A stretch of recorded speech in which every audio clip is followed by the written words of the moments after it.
بسم اللہ الرحمن الرحیم نحمده ونصلی ونسلم علی رسولہ الکریم اما بعد وعن ابی موسیٰ عبداللہ بن قیس الاشعری رضی اللہ تعالی عنہم قال سئل رسول اللہ صلی اللہ علیہ وسلم عن الرجل یقاتل شجاعتا ویقاتل حمیتا ویقاتل ریاء ای ذلک فی سبیل اللہ فقال رسول اللہ صلی اللہ علیہ وسلم من قاتل لتکون کلمۃ اللہ ہی العلیٰ فہو فی سبیل اللہ، متفق علیہ۔ حضرت ابو موسیٰ اشعری رضی اللہ تعالیٰ عنہ یہ یمن کے قبیلہ اشعار سے تعلق رکھتے تھے، اس لیے اشعری کہلاتے ہیں، اور اسی نام سے یہ مشہور ہیں، یہی نام عام طور پر ان کا لیا جاتا ہے۔ نام ان کا عبداللہ ابن قیس ہے اور کنیت ابو موسیٰ ہے۔ تو انہوں نے فرمایا کہ رسول اکرم صلی اللہ علیہ وسلم سے سوال کیا گیا اس شخص کے متعلق یقاتل شجاعتا، جو بہادری دکھانے کے لیے لڑتا ہے، اور اس شخص کے متعلق یقاتل حمیتا، جو اپنی قومی حمیت اور غیرت کی بنا پر لڑتا ہے، ویقاتل ریاء،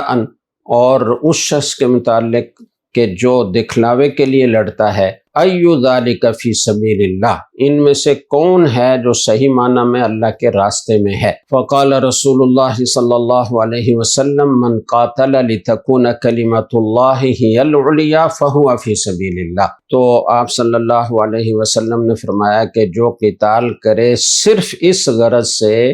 تاکہ اللہ تعالیٰ کے دین کا کلمہ بلند ہو، اللہ کا قانون بلند ہو، تو وہ اللہ کے راستے میں ہے۔ صحیح معنوں میں صرف وہی شخص اللہ کے راستے میں ہے، باقی کوئی بھی صحیح معنوں میں اللہ کے راستے میں نہیں ہے۔ تو یہ حدیث ہے، تو اس کے مضامین میں ایک بات تو یہ معلوم ہوئی کہ اللہ تعالیٰ کی رضا کی نیت سے اگر میدان جنگ میں جا کر جہاد کرے تو وہ اللہ کے راستے میں ہے حقیقت میں، اور اس کا یہ عمل عند اللہ مقبول اور منظور ہے۔ اور اگر یہ نیت نہ ہو اللہ کے دین کو سربلند کرنے کی، اللہ کے قانون کی بالادستی کی، اللہ کو راضی کرنے کی، تو پھر جو بھی کوئی عمل کرتا ہے چاہے وہ اپنی جان ہی کیوں نہ دے دے، وہ اللہ کے راستے میں نہیں ہے، اور اس کے اس جان دینے کی، اس کے جہاد کرنے کی اللہ تعالیٰ کے ہاں کوئی قدر و قیمت نہیں ہے۔ اسی سے دوسری بات یہ بھی معلوم ہوئی کہ قرآن کریم میں اور احادیث رسول صلی اللہ علیہ وسلم میں اللہ کے راستے میں جہاد کرنے اور مجاہدین کے جتنے فضائل بیان کیے گئے ہیں وہ صرف اسی آدمی کو حاصل ہوں گے جو خالص اللہ کی رضا کے لیے نکلا ہو اور لڑا ہو۔ تیسری بات یہ معلوم ہوئی کہ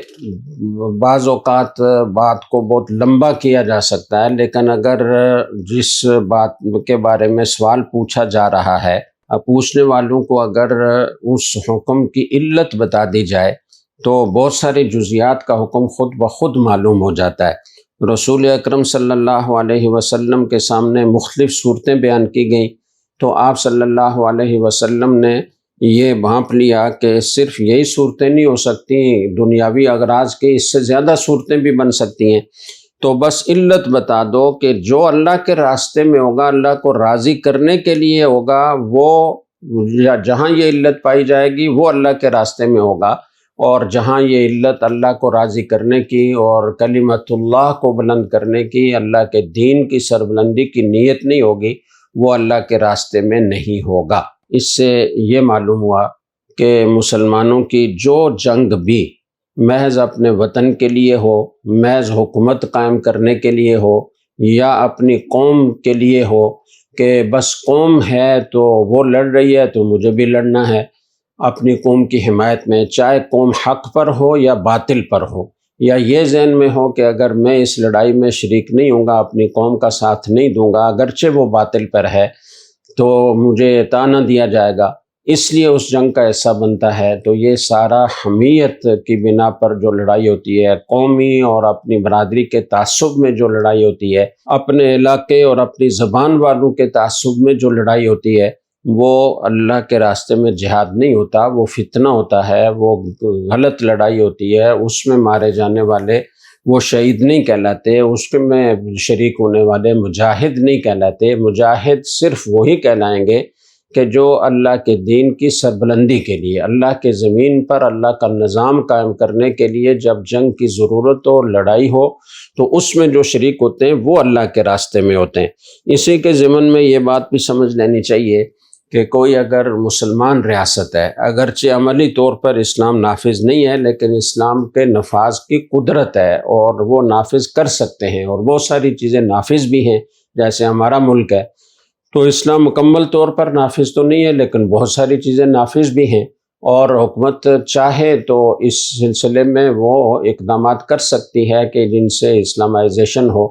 اور پورا اسلام نافذ ہو معاشرے میں۔ اس کے لیے مختلف طبقات کو اپنی اپنی خدمات پیش کرنے کی ضرورت ہے، اور سب کو مل کر متفقہ طور پر کوششیں کرنے کی ضرورت ہے۔ یہ بات اپنی جگہ اہمیت رکھتی ہے اور اس کی مذمت کی جانی چاہیے کہ حکومتوں نے اس پر توجہ نہیں دی، اور آج 78 سال کے بعد بھی ہم اپنی منزل مقصود تک نہیں پہنچے۔ لیکن اس کا راستہ بندوق اٹھانا نہیں ہے، کلاشنکوف اٹھانا نہیں ہے۔ ہمارے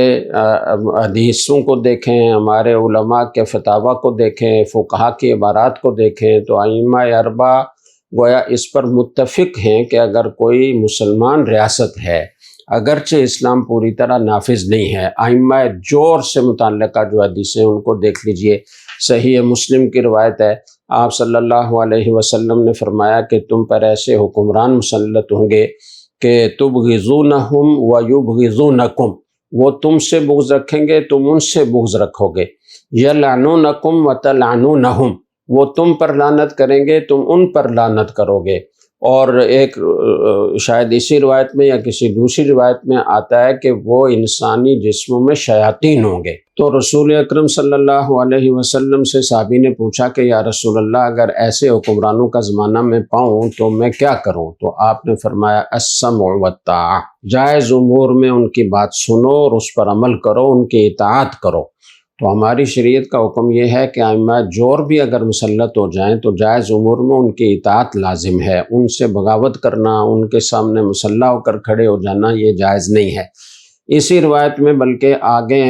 یہ الفاظ بھی ہیں وَإِنْ أَخَذَ مَالَكَ وَضَرَبَ ظَهْرَكَ، اگرچہ وہ تمہارا مال چھین لیں، تمہاری پیٹھ پر کوڑے برسائیں، پھر بھی تم ان کے خلاف خروج اختیار نہ کرو، بلکہ سمع و طاعت کرو۔ 2 دفعہ آپ نے سمع و طاعت کی ترغیب اس حدیث میں دی، اور یہ صحیح مسلم کی روایت ہے، آگے کسی جگہ شاید آ بھی جائے گی۔ تو اس لیے اس زمانے میں جو اس طرح کے گروہ اٹھ کھڑے ہوتے ہیں اور وہ لڑائی اور بندوق کے زور سے حکومت کو گرانا چاہتے ہیں اور قبضہ کرنا چاہتے ہیں، اور دعویٰ ان کا یہ ہے کہ ہم اسلام نافذ کرنا چاہتے ہیں، تو اول تو یہ کہ ان کے پشتیبان کون ہیں، ان کو وسائل کون دے رہا ہے، ان کو اسلحہ کون دے رہا ہے، اسی کا جائزہ لے لیا جائے تو حقیقت سامنے آ جاتی ہے کہ مقاصد کیا ہیں۔ پاکستان جو دنیا بھر میں مسلمانوں کی واحد ایٹمی طاقت ہے اور جو پورے مسلمانوں کی قیادت کرنے کی پوزیشن میں ہے، اور اگر اس کو قیادت اچھی مل جائے تو یہ پوری دنیا کی قیادت کرنے کی پوری اہلیت رکھتا ہے، اور حالیہ دنوں میں جس طریقے سے اس کو ہندوستان کے مقابلے میں فتح مبین حاصل ہوئی ہے، پوری دنیا نے اس کی تعریف کی ہے اور اس کی طاقت کو تسلیم کیا ہے، اور جہاں کبھی اس کی بات کی کوئی اہمیت نہیں ہوتی تھی وہاں اب اس کی بات سنی جا رہی ہے۔ تو مستقبل انشاءاللہ پاکستان کا بہت روشن ہے، پاکستان ترقی کرے گا، اور انشاءاللہ اگر پرامن طریقے سے، سلیقے سے، حکمت عملی سے، تدبیر اور تدریج سے کام لے کر ہمارے علماء، ہمارے مشائخ، ہمارا دینی طبقہ، ہماری دینی سیاسی جماعتیں اسلام کے نفاذ کی جد و جہد کریں اور اس کے لیے راستہ ہموار کریں، جس طرح کے رجال کار کی ضرورت ہے اس طرح کے رجال کار تیار کریں، جس طرح کا ادارہ سازی کی ضرورت ہے اس طرح کے ادارے بنائیں، اور سب ایک دوسرے کے معاون اور مددگار بن کر کام کریں، ایک دوسرے کی صلاحیتوں سے فائدہ اٹھا کر آگے بڑھیں، تو کوئی وجہ نہیں ہے کہ یہاں اسلام کے نفاذ کی راہ ہموار نہ ہو۔ تو جو اصل طریقہ ہے جو ہمارے اکابر سے پاکستان بنانے کے زمانے سے اب تک چلا آ رہا ہے وہ موجود ہے، اس میں کوتاہیاں ہماری بھی ہیں، حکومتوں کی بھی ہیں۔ تو جہاں ہم حکومتوں کی کوتاہیوں کا رونا روتے ہیں تو وہاں اپنی کوتاہیوں پر بھی ہمیں نظر ثانی کرنی چاہیے کہ ہمارے اندر کتنا جذبہ ہے اسلام کو نافذ کرنے کے لیے پرامن اور مؤثر جد و جہد کرنے کا۔ ہم نے اپنی ذمہ داری پوری کی، ایک نظام ہے جس پر ایسے لوگ مسلط ہیں کہ جن کو دین کی تعلیم کا پتہ ہی نہیں ہے،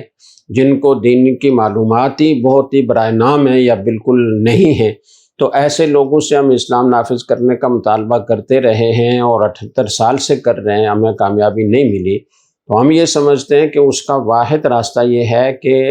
بیوروکریسی کے لیے، انتظامیہ کے لیے، قانون ساز اداروں کے لیے، وزارتوں کے لیے، 32 سیکرٹری جو پورے ملک کو چلاتے ہیں وہاں کے لیے، اور پورے ایک ڈھانچے کے لیے، جب تک ہم رجال کار جو دینی علوم سے بھی واقف ہوں اور دنیاوی مہارتوں سے بھی لیس ہوں، ان کو تیار کر کے وہاں نہیں بھیجیں گے، اس وقت تک کوئی بڑی تبدیلی آنے کا بظاہر امکان نہیں ہے۔ تو اگر سارے دینی ادارے، ساری دینی جماعتیں اس پر متفق ہو کر اس کا کام شروع کر دیں، اور اگر یہ 30-40 سال پہلے شروع ہو جاتا تو آج صورتحال جو ہمارے سامنے ہے وہ نہ ہوتی، بہت بہتر ہوتی اس سے۔ اب بھی راستہ یہی ہے، اگرچہ اس میں وقت تھوڑا زیادہ لگے گا اور یہ سفر لمبا ہے، لیکن اس کے علاوہ کوئی اور راستہ نہیں ہے۔ تو اس لیے سب کو اس کی طرف آنا چاہیے، اور جو لوگ بندوق اٹھا کر لڑ رہے ہیں ان سے بھی ہماری گزارش یہ ہے کہ بڑے بڑے جید علماء الحمدللہ ہمارے ملک میں موجود ہیں، جن کا یہ متفقہ فتویٰ ہے کہ ہمارے پاکستان کے خلاف مسلح جد و جہد کرنا اور ہتھیار اٹھانا یہ جائز نہیں ہے اور مفید بھی نہیں ہے۔ اس سے اسلام کے نفاذ کا راستہ ہموار نہیں ہوگا بلکہ اور کٹھن ہوگا۔ پاکستان جتنا کمزور ہوگا اتنا اس کے نظام میں کمزوری آئے گی، اتنا اسلامائزیشن سے دوری پیدا ہوگی، اور اسلام کی جو تصویر پوری دنیا کے سامنے اس طریقے سے جاتی ہے، جس میں دہشت ہے، جس میں درندگی ہے، جس میں بے رحمی ہے، اور لوگوں کو قبروں سے نکال کر نشانہ بنایا جاتا ہے اور ان کی لاشیں لٹکائی جاتی ہیں، یا مسجدوں پر حملے ہوتے ہیں، مدارس پر حملے ہوتے ہیں، بڑے بڑے اداروں پر حملے ہوتے ہیں، تو ایسی صورت اسلام کی دنیا بھر میں جو جا رہی ہے، اس سے اسلام بدنام ہو رہا ہے، اس سے دیندار بدنام ہو رہے ہیں، اس سے ہمارے لیے حالات سازگار نہیں ہوتے بلکہ اس سے اور زیادہ مشکلات پیدا ہوتی ہیں۔ تو اللہ تعالیٰ ان کو بھی سمجھ عطا فرمائے اور ان کو دین حق کا صحیح راستہ اختیار کرنے کی توفیق عطا فرمائے۔ وآخر دعوانا ان الحمد للہ رب العالمین۔